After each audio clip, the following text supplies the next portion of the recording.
अस्सलाम वालेकुम। उम्मीद है आप सब ठीक होंगे और खैरियत से होंगे। अल्लाह पाक के करम से मैं और मेरी फैमिली भी बिल्कुल ठीक है अल्हम्दुलिल्लाह। आप लोग कैसे हैं? आप लोग भी कमेंट्स बॉक्स में ज़रूर बताइएगा। और अभी बस मैं सो के उठी थी, 12 बज रहे थे और सुबह 10 बजे से लाइट गई हुई थी। ऐसा कभी भी नहीं हुआ सऊदीया में, पता नहीं क्या हो गया, क्या मसला हुआ। और बाद में पता चला, और 2 दिन से रेगुलर लाइट जा रही थी और बाद में पता चला कि बाहर से कोई मेन ब्रेकर गिरा रहा था। और मैं इतनी ज़्यादा परेशान कि एक दिन तो इतनी इंतहा हो गई, सुबह 10 से लेके 6 बजे तक नहीं आई। और जब मेरी हिम्मत जवाब दे गई तो मैं अपनी दोस्त के घर चली गई, तो बाद में पता चला, भाई ने आके देखा तो कहने लगे कि बाहर से किसी ने मेन ब्रेकर गिराया हुआ था। और यहाँ पर आप मेरे घर का हाल कुछ इस तरह से देख रहे होंगे। जब कोई भी कहीं से जाके आता है तो पूरा घर ऐसे ही उधम-पुधम हो जाता है। तो मैंने पूरा घर आज सेट करने के लिए बस ठान ली थी कि मैं आज करूँगी उठते ही। तो बस दोस्त के घर के आने के बाद मैंने क्या किया, पूरी अलमारी वगैरह सारी कुछ सेट किया। और उसके बाद मैं तीनों अलमारियाँ सेट कर चुकी थी। उसके बाद मैं आ गई थी किचन में। किचन मैंने सोचा क्यों ना रमज़ान से पहले थोड़ा क्लीन कर लिया जाए, क्योंकि मेरी कोशिश यही थी कि घर तो जब मिल जाएगा तो मैं वहीं सेट करूँगी रमज़ान। मेरी कोशिश वही थी कि नए घर में ही मतलब बनाएँगे हम रमज़ान। मतलब ऐसा नहीं हुआ क्योंकि घर नहीं मिल रहा था, बहुत ज़्यादा ख्वारी की। और ये रोज़ाना आने के बाद भी जा रहे हैं पर कोई घर नहीं मिल रहा, तो इस वजह से मैंने सोचा क्यों ना मैं थोड़ा बहुत घर क्लीन कर लेती हूँ। और भाई इबादत के साथ साथ निफ्स ईमान है सफाई, तो सफाई भी करना बहुत ज़्यादा ज़रूरी है। तो बस मैंने सोचा क्यों ना मैं फ्रिज वगैरह भी साफ़ कर लेती हूँ। और किचन के जो कैबिनेट हैं एक्स्ट्रा जिनका सामान मुझे ज़रूरी है वो मैंने निकाल लिया। मतलब जो सामान मैं पाकिस्तान से लेके आई थी, जो जो ज़रूरत थी मैंने वो चीज़ें सारी निकाल के रख ली हैं। और जो एक्स्ट्रा थी वो सारी उठा के रख दी। जो जो मुझे अब लगता है कि भाई जो जो चीज़ मुझे चाहिए वो मैं निकाल निकाल के रखती रही हूँ। और मैंने पूरा सेट कर लिया अल्हम्दुलिल्लाह। और माशाल्लाह से साफ़ होने के बाद इतना मेरा दिल भी नहीं कर रहा है इस घर में छोड़ के जाऊँ या कुछ भी करूँ, क्योंकि घर ये बहुत पसंद है मुझे दिल से बहुत ज़्यादा। और मैंने बहुत ही प्यार से पूरा सजाया इस घर को। और ये भी नहीं पता कि इस तरह का घर अब मिलेगा या नहीं मिलेगा, कुछ समझ नहीं आ रहा, क्योंकि ये बिल्कुल परफेक्ट घर है मेरे ख्वाबों की तरह। और मैं हमेशा से ख्वाब में यही बोलती थी इस तरह का मेरा घर होना चाहिए और इस तरह से मैं सजाऊँ, और अल्हम्दुलिल्लाह मेरा घर वैसा ही है। और बस यहाँ पे मैंने फ्रिज भी बिल्कुल क्लीन कर लिया था, और माशाल्लाह से किचन भी इतना साफ़ कर दिया था मैंने, चमक गया था। और मैं इतनी ज़्यादा खुश हो जाती हूँ किचन को क्लीन देख के, बहुत ही ज़्यादा। तो आप लोगों को कैसी लगी है मेरी नई सेटिंग, आप लोग मुझे ज़रूर बताइएगा। ये वाली ज़्यादा अच्छी थी या पुरानी वाली ज़्यादा अच्छी थी? बहरहाल ये तो वक्ती तौर के लिए ही की है, क्योंकि अब जब घर शिफ्ट करेंगे तो सब कुछ खुद ही ऑटोमेटिक ही चेंज हो जाएगा। अब मुझे थोड़ा आप लोग आइडिया देना कि मैं अपनी ही सेटिंग किस तरह करूं। तो बस यहाँ पर सब क्लीनिंग भी हो गई थी साथ के साथ। और बस चीज़ें जो जो मुझे ज़रूरत थी वो भी मैंने सारी निकाल ली थी। साथ के साथ मैंने मशीन भी लगा ली थी ताकि कपड़े भी एक तरफ वॉश हो जाएं। और साथ के साथ ही मैं भाई का रूम भी क्लीन कर रही थी। मेरी कोशिश यही थी कि पूरा घर ही मैं क्लीन कर दूं ताकि मुझे कल प्रॉब्लम ना हो, क्योंकि कल पहला रोज़ा है। तो मेरी कोशिश यही थी कि एक दिन पहले मैं सब कुछ सेटिंग जिस तरह मैं चाह रही हूँ वैसे कर लूँ। और अल्हम्दुलिल्लाह मैंने बिल्कुल सेटिंग वैसी ही कर ली थी जिस तरह मैं चाह रही थी, क्योंकि डाइनिंग टेबल इस कमरे में थी, बहुत ज़्यादा दूर हो रहा था किचन से लेके आना रखना, तो जिसकी वजह से मैंने सहन में एक दफ़ा मैंने ड्राइंग रूम में ही डाइनिंग टेबल को एडजस्ट किया, क्योंकि मैंने सोचा था कि करीब हो जाएगा और हम लोग यहीं बैठ के सहरी करेंगे और अफ्तारी भी यहीं करेंगे। तो बस यहाँ पर अब मेरे रूम की बारी आ जाती है और मेरे रूम में भी कुछ मैं चेंज कर रही हूँ।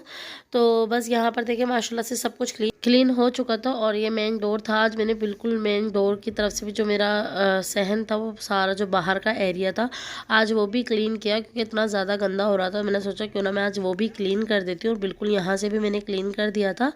और बस यहाँ से अब इंटरेस्ट शुरू होता है, अंदर आओ। और अंदर आते ही ये डाइनिंग टेबल मैंने इधर रख दिए अब इस तरह से कुछ। और यहाँ पर बिल्कुल मैंने यहाँ पर जो सोफ़े रखे थे वो भी हटा दिए जो एक्स्ट्रा थे।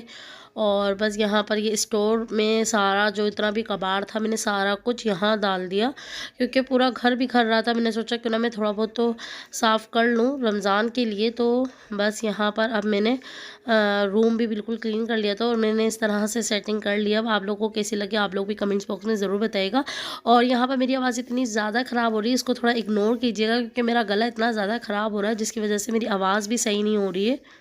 और यहाँ घर भी क्लीन हो चुका था, सब कुछ मेरा काम ख़त्म हो गया था। मैं आ गई थी किचन में खाना बनाने के लिए, जिसके लिए मैंने साबुत गरम मसाला लिया है, तेज़ पत्ता लिया है, बेरिया मिर्चें ली हैं और उसी के साथ लाल वाली जो बेरी मिर्च होती हैं वो भी ली हैं, और कुटा हुआ धनिया लिया है, और लहसुन अदरक को मैंने बारीक बारीक चॉप कर लिया है। 4 टमाटर लिए हैं, हरी मिर्चें लिए हैं 4 से 5 अदद, 1 केजी चिकन लिया है, हल्दी लिए है 1 टीस्पून, लाल मिर्चें ली हैं 1 टीस्पून और पिसा हुआ धनिया लिया है 1 एंड हाफ टी स्पून, हल्दी लिए 1 टीस्पून, मिक्स मसाला लिया है हाफ टी स्पून और गरम मसाला पाउडर लिया है हाफ टी स्पून। और प्याज को मैंने 3 काटा है बारीक बारीक, ना ज़्यादा बड़ी ना ज़्यादा छोटी, दरमियाना साइज़ की। और बस यहाँ पर मैं स्टू बनाने की तैयारी कर रही थी क्योंकि कुछ समझ नहीं आ रहा था क्या बनाऊँ, तो मैंने सोचा क्यों ना चिकन पड़ी हुई और मैं जल्दी से ये बना लेती हूँ, जल्दी भी बन जाएगी और झटपट सी रेसिपी तैयार भी हो जाएगी। अच्छा, यहाँ पर मैंने एक पतीला ले लिया है जिसमें मैंने ऑयल डाला है। ऑयल डालने के बाद मैंने इसको गर्म किया। मैंने हाफ कप ऑयल डाला है और हाफ कप ऑयल ही डालना है क्योंकि स्टू में थोड़ा ऑयल ज़्यादा डलता है। और इसी के साथ साथ जो मैंने प्याज कट करके रखी थी वो डाल दी और वो डालने के बाद अच्छे से इसको हल्का सा फ्राई करूँगी। और इसी के साथ साथ ही इसी के अंदर जब मैं देखूँगी ना हल्की सी प्याज चेंज हो चुकी है, कलर मतलब इस तरह का हो गया, अब इसमें लहसुन अदरक जो मैंने चॉप करके रखी हुई वो डाल दूँगी। वो डालने के बाद मैंने इसमें गरम मसाला साबुत और बेरिया मिर्चें और बड़ी वाली लाल जो मिर्चें होती हैं उसमें बीच में से तोड़ के मैंने 2 वो डाल दिए। वो डालने के बाद मैं इसको इतना मतलब और थोड़ा सा प्याज का कलर लाऊंगी थोड़ा सा डार्क और इसको अच्छे से फ्राई कर लूँगी ताकि अच्छे से मेरा सारा मसाला फ्राई हो जाए। रमज़ान की तैयारी अल्हम्दुलिल्लाह मेरी सारी हो चुकी है। बस अब जो समोसे बनाने हैं, मुझे कबाब वगैरह बनाने हैं, वो इंशाल्लाह मैं आज रात में बनाऊंगी क्योंकि सहरी होगी तो आज सोना तो वैसे भी नहीं होगा, उठे हुए ही होंगे। तो इस वजह से मैंने सोचा क्यों ना मैं रात में अपनी सारी तैयारी करूँगी। तो इंशाल्लाह मैं आप लोग के साथ नेक्स्ट व्लॉग वही वाला आप लोग के साथ शेयर करूँगी कि मैंने रमज़ान की किस तरह से मतलब समोसे वगैरह किस तरह बनाए। और मैं इतनी पहले नहीं बनाती हूँ क्योंकि ऑलरेडी इतने दिन फ्रिज में रखे हुए होते हैं तो ज़्यादा मतलब वो टेस्ट नहीं आता। तो मेरी कोशिश यही होती है कि मैं एक दिन पहले बनाऊँ या तो मैं रमज़ान के फर्स्ट डे ही बनाऊँ। अच्छा जी, आ जाते हैं रेसिपी की तरफ। और मैंने रेसिपी में वो चिकन मैंने डाल दिया। चिकन डालने के बाद अच्छे से मैंने इसको 10-15 मिनट के लिए भुना और उसके बाद मैंने हरी मिर्ची को बारीक बारीक कट करके और टमाटर कट करके वो डाल दिए। वो डालने के बाद मेरे को इसको मज़ीद भूनना है ताकि टमाटर मेरे थोड़े से सॉफ्ट हो जाए और इसको मैं कवर करके रख दूँगी 10 से 15 मिनट के लिए। तो यहाँ पर देखिए सारा मेरा मसाला बिल्कुल टमाटर वगैरह सॉफ्ट हो चुके थे। मैंने इसमें मसाला ऐड कर दिया। मैं दोबारा से मसाला रिपीट कर देती हूँ। लाल मिर्चें, पिसा हुआ धनिया, गरम मसाला, हल्दी, मिक्स मसाला, ये सब डालने के बाद मैंने अच्छे से इसको भुनाई की और भुनने के बाद मैंने इसके अंदर हरा धनिया ऐड कर दिया। हरा धनिया ऐड करने के बाद मेरा मज़ेदार सा स्टू तैयार है और ये बहुत ही मज़े का बनता है। आप लोग इस रेसिपी को ज़रूर ट्राई कीजिएगा और रमज़ान के लिए तो बहुत ही अच्छी रेसिपी है। अच्छा जी, उसके बाद काम ख़त्म होने के बाद हम लोग रात को 9-10 बजे में फ्री हो गई थी और उसके बाद मेरे हस्बैंड ने कोई घर देखा था तो इन्होंने कहा चलो मैं तुम्हें दिखा के ले आता हूँ, अगर तुम्हें पसंद आएगा तो हम लोग ले लेंगे। तो घर मुझे बहुत पसंद आया। बिल्डिंग बहुत प्यारी थी, नीट एंड क्लीन थी। बस इसका मसला क्या था, रूम बहुत ज़्यादा छोटा था और एक ही रूम था। इन्होंने कहा चलो ठीक है, आप 2 रूम लेना चाहते तो फर्स्ट फ्लोर पे एक रूम है, सेकंड फ्लोर पे एक रूम है। तो मैंने बोला 2 जगह मैं किस तरह से बैठ के रहूँगी, नहीं रह सकती।